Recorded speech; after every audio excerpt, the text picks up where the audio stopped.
Movie start होते ही हमें lake के नजदीक एक घर दिखाई देता है जिसमें एक मैरिड कपल रह रहा होता है। उस वक्त आधी रात गुजर चुकी होती है। तब एक लेडी अपने रूम में सो रही होती है, लेकिन उसका हस्बैंड बाहर ड्रिंक कर रहा होता है। उस आदमी को देखकर ऐसा लग रहा था कि जैसे वो बहुत ज्यादा डरा हुआ हो। वो एक पेंटिंग को काफी देर से बड़े गौर से देख रहा होता है। फिर कुछ देर के बाद वो मिरर के सामने आकर खड़ा हो जाता है और शीशे में अपना सर मारता है, जिससे उसे काफी चोट लगती है। जब उसकी वाइफ को ये आवाजें सुनाई देती हैं, तब वो जाग जाती है और उसे देखने नीचे आ जाती है। उसका हस्बैंड बहुत अजीब कंडीशन में होता है। वो उसे भी एक आयरन स्टिक से मार डालता है। फिर काफी साल गुजर चुकी होती हैं और एक बार फिर हमें एक फैमिली दिखाई देती है और ये फैमिली काफी हैप्पी फैमिली होती है। इस फैमिली में हस्बैंड वाइफ जो कि अपनी लाइफ बहुत खुशी खुशी स्पेंड कर रही होती है, जिसमें लड़के का नाम एडम और लड़की का नाम लीसा होता है। बेसिकली एडम एक मैथमेटिक्स प्रोफेसर होता है। अभी कुछ अर्सा पहले ही एक यूनिवर्सिटी से उसे बहुत ही अच्छी जॉब ऑफर होती है, जिसकी सैलरी भी काफी अच्छी होती है और साथ में वो लोग उसे रहने के लिए एक खूबसूरत सा घर भी प्रोवाइड करते हैं, जिससे वो काफी खुश होता है। फिर वो लोग सिटी से टाउन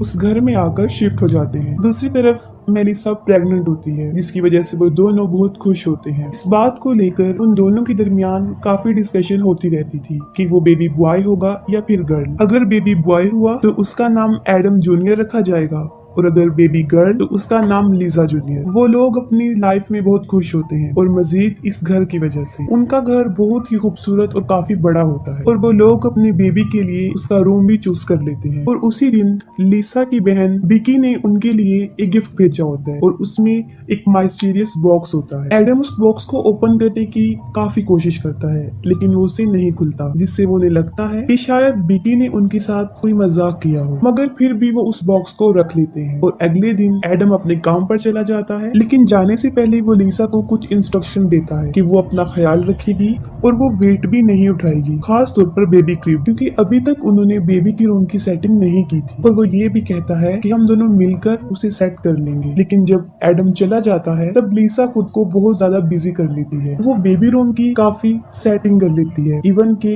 बेबी क्रिब को भी, क्योंकि उसे नहीं लग रहा था कि वो क्रिब इतना हैवी है। फिर उसका जहन उस बॉक्स की तरफ जाता है जो एडम से ओपन नहीं हुआ था। और यहाँ पर एक अजीब चीज ये होती है कि लीसा से वो बॉक्स इजीली खुल जाता है और जब वो उसे ओपन करती है तो वो बिल्कुल खाली होता है। फिर वो उस बॉक्स को रख देती है और वॉक पर चली जाती है। तब उसे एक औरत नजर आती है जो रो रही होती है और उसकी बॉडी पर भी ब्लड लगा होता है और वो बार बार एक ही लफ्ज बोल रही थी कि मैंने अपने बच्चे को खो दिया है। उसकी ये हालत देखकर लीजा उसकी हेल्प करना चाहती थी, लेकिन वो लीजा को देखकर अजीबो-अजीब बातें करना शुरू कर देती है। वो उसे कहती है कि जो बच्चा तुम्हारे पेट में है वो तुम्हारा नहीं रहेगा, वो उसे ले जाएगा और लोग भी तुमसे डरना शुरू कर देंगे। और ये भी कहती है कि तुम अपने बच्चे को बचा नहीं सकोगी। ये बातें सुनकर लीजा काफी डर जाती है और वो वापस घर आ जाती है। फिर वो एडम को कॉल करती है और सारे इंसिडेंट का उसे बताती है। लेकिन उस दिन से लीजा के साथ अजीबोगरीब होना शुरू हो जाता है। उसे बेबी रूम से किसी बच्चे की रोने की आवाजें आती हैं। फिर हालात को समझने के लिए वो ऊपर जाकर देखती है तो जो चीज वो देखती है उसे देखकर काफी हैरान हो जाती है। वो देखती है कि बेबी क्रिब में एक बच्ची लेटी हुई है। उसे कुछ समझ नहीं आ रही होती कि ये क्या हो रहा है, क्योंकि ये कोई ख्वाब नहीं होता बल्कि हकीकत होती है। और फिर जैसे ही वो उस बच्ची को गोद में उठाती है तब उसका चेहरा अचानक से बदल जाता है और इसके बाद लीजा अपने होश खो बैठती है। और शाम को जब एडम घर वापस आता है तो वो देखता है कि लीजा काफी जख्मी हुई है और उसका काफी खून भी निकल चुका होता है। वो फौरन उसे हॉस्पिटल लेकर जाता है। फिर लीजा तो बच जाती है, लेकिन उसका मिसकैरेज हो जाता है। और इससे भी ज्यादा अफसोसनाक बात ये होती है जब डॉक्टर उसे बैड न्यूज सुनाती है कि लीसा अब कभी भी मां नहीं बन सकेगी और शायद उसका मिसकैरेज कोई हैवी चीज उठाने से हुआ है, जिससे एडम को ये लगता है कि शायद ये बेबी क्रिब की वजह से हुआ। और उसने लीसा को मना किया था, लेकिन उसने उसकी नहीं मानी। ये बात सुनकर लीसा की बहन विकी भी उनके घर आती है और वो ये डिसाइड करती है कि वो कुछ दिन लीसा के साथ ही रहे ताकि लीसा जल्दी से अपनी नॉर्मल हालत में वापस आ जाए। इस वाकये के बाद एडम कई मर्तबा लीसा से ये पूछने की कोशिश करता है कि ऐसा क्यों हुआ,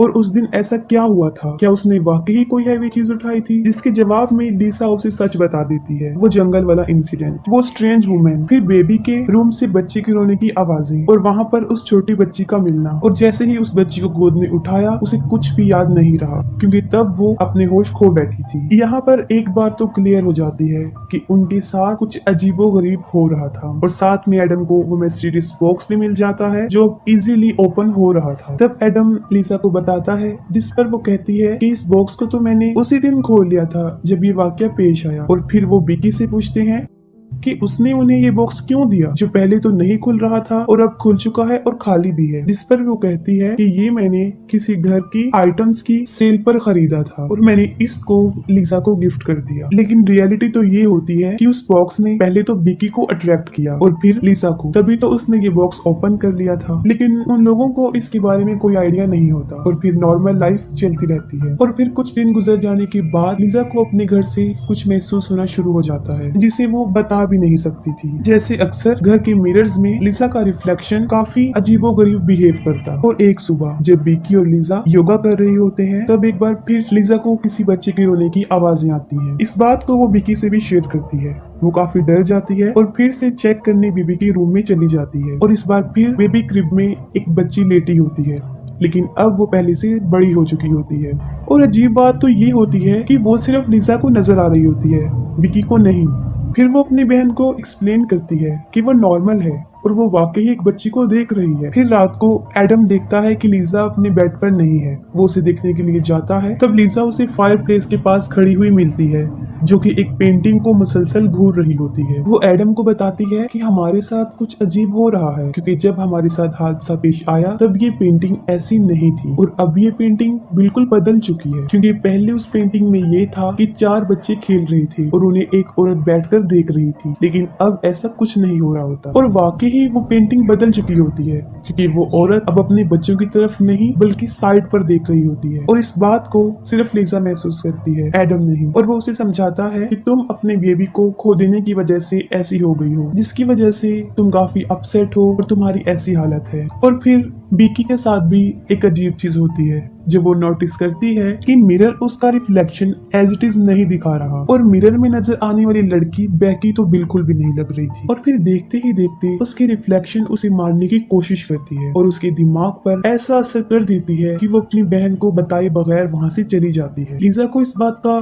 बुरा तो लगता है, लेकिन ये उसके लिए कोई नई चीज नहीं थी, बल्कि ऐसे इंसिडेंट तो उसके साथ हो रहे थे। और साथ में उसे हमेशा एक छोटी बच्ची भी दिखाई देने लगी जो उसे मामा कहती थी। लिसा इन सब से तंग आ चुकी होती है। वो एडम को कहती है कि हमारे इस घर में कुछ अजीब है, जैसे कि और वो इवल पावर्स है। और फिर वो कहती है कि आपकी यूनिवर्सिटी में एक प्रोफेसर डॉक्टर क्लार्क हैं जो कि एक अबनॉर्मल रिसर्चर हैं। शायद वो हमारी मदद कर सकते हैं। क्योंकि लिसा काफी डरी होती है और एडम उसकी बात मानकर डॉक्टर क्लार्क से मिल लेता है, क्योंकि एडम तो इन बातों पर बिलीव नहीं रखता था। और वो डॉक्टर क्लार्क को कहता है कि वो लिसा का शक दूर करे। और जब डॉक्टर क्लार्क उनके घर में आते हैं तो उन्हें काफी अजीब चीजें महसूस होती हैं। असल में डॉक्टर क्लार्क बचपन से ही ब्लाइंड होते हैं, लेकिन उनके पास एक एबिलिटी भी थी। वो बचपन से ही पैरानॉर्मल चीजों को महसूस कर सकते हैं। और वो लिसा को कहता है कि जो भी तुम लोगों के साथ हो रहा है उसकी वजह ये घर नहीं है बल्कि कुछ और ही है। और फिर उसे उस मिस्टीरियस बॉक्स के बारे में पता चलता है और फिर वो ये बात समझ जाते हैं कि एक अननोन इविल पावर थी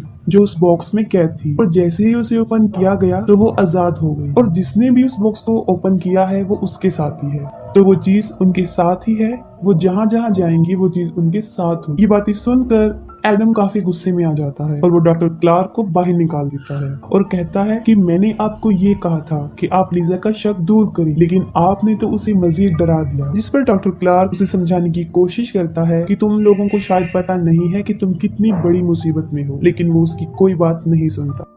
फिर उसी ही रात एडम के साथ कुछ होना शुरू हो जाता है जब उसे एक औरत और एक ओल्ड लेडी नजर आती है। वो दोनों उसे काफी डरा देती हैं और अब तो एडम को पूरा यकीन हो जाता है और वो फिर से डॉक्टर क्लार्क को अपने घर में बुला लेता है। और तब डॉक्टर क्लार्क उनकी मदद करने की कोशिश करता है। अपने इस रिसर्च से उन्हें पता चलता है कि सब कुछ जो पैरानॉर्मल एक्टिविटीज हो रही हैं वो इस घर की वजह से बिल्कुल भी नहीं है, और इस सब की होने की वजह वो बॉक्स था, क्योंकि उस बॉक्स में एक अननोन इविल एंटिटी होती है जिसका कोई वजूद तो नहीं होता, और ये काफी टाइम से इस दुनिया में रह रही थी, और इसका मकसद सिर्फ अनबॉर्न बेबी का शिकार होता है, यानी बच्चे को इस दुनिया में आने से पहले ही मार देता है। और उसकी बहुत बड़ी मिसाल लीजा थी, उसके साथ भी यही हुआ था, और लीजा के साथ कोई वाकया पेश नहीं आया होता, बल्कि उसके साथ ये सब कुछ करने वाली वो इविल एंटिटी थी। यानी हमने देखा कि एडम और विकी ने उसे खोलने की कोशिश की, लेकिन वो सिर्फ लीजा से ही ओपन हुआ। मींस ये बॉक्स सिर्फ प्रेग्नेंट औरतों से ही खुलता है। बाहर आते ही उस बच्चे को वो मार देता है, और जो बच्चे उसे नजर आते थे वो कोई और नहीं था, बल्कि वो उसकी अनबॉर्न बेबी की टाइप्स थी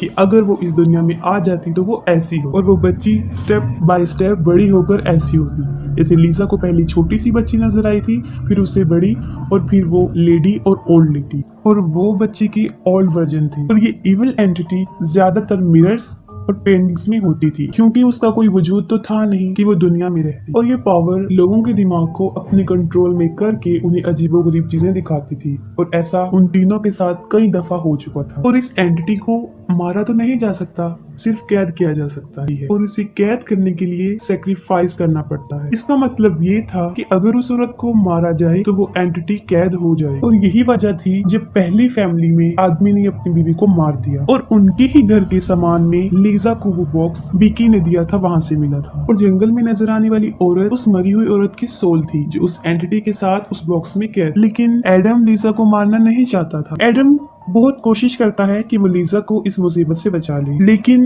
ये एंटिटी लोगों को हिप्नोटाइज करती है और लोगों को एक दूसरे से मरवाती है। अब एडम भी हिप्नोटाइज हो चुका होता है, और वो उस आदमी की तरह लीजा को मार डालता है, और वो एंटिटी फिर से उस बॉक्स में कैद हो जाती है, और एडम जेल चला जाता है। और जाने से पहले वो बॉक्स को विकी को देता है, और अब ये सब कुछ विकी के साथ होने वाला था, क्योंकि वो भी प्रेग्नेंट। और इसी के साथ मूवी भी एंड हो जाती है।